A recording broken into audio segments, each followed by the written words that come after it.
US President Donald Trump and Russian President Vladimir Putin on Tuesday agreed on steps toward a peace deal to end the war in Ukraine, and struck a narrow ceasefire that is set to take effect at once.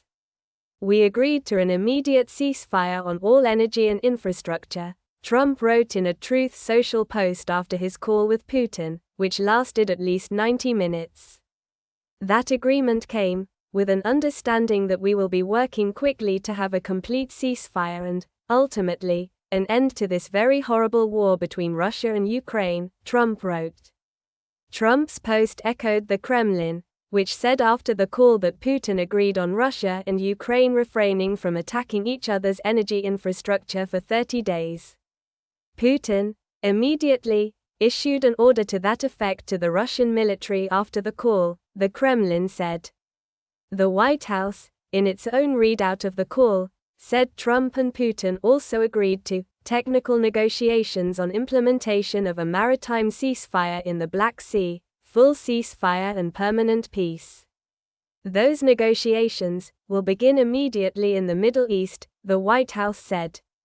The call took place more than 3 years after Russia launched a military invasion of Ukraine on Putin's order.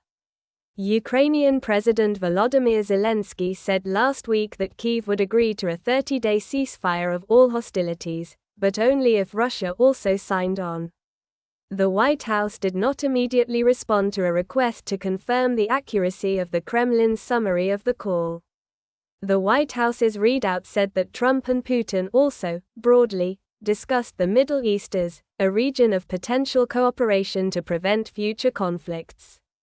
The two leaders agreed that a future with an improved bilateral relationship between the United States and Russia has huge upside, the readout said. This includes enormous economic deals and geopolitical stability when peace has been achieved.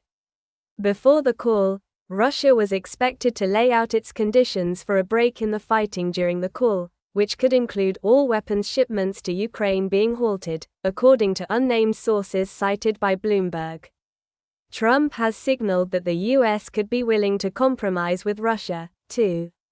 "We will be talking about land. We will be talking about power plants," Trump told reporters Sunday after being asked about concessions to Moscow in negotiations to end the more than 3-year war in Ukraine.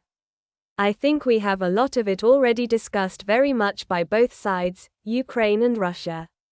We are already talking about that, dividing up certain assets," he added, without giving further details. "We want to see if we can bring that war to an end. Maybe we can, maybe we can't, but I think we have a very good chance," Trump noted. Washington recently restarted military aid and intelligence sharing with Ukraine after a heated clash at the White House between Trump, Vice President J.D. Vance and Zelensky in late February.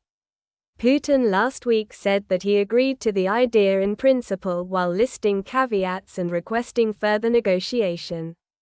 "The idea of a ceasefire itself is correct and we are certainly supporting it, but there are issues that need to be discussed," he said Thursday, according to an NBC translation.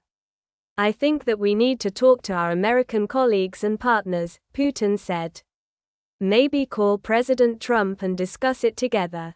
But we support the very idea of ending this conflict through peaceful means."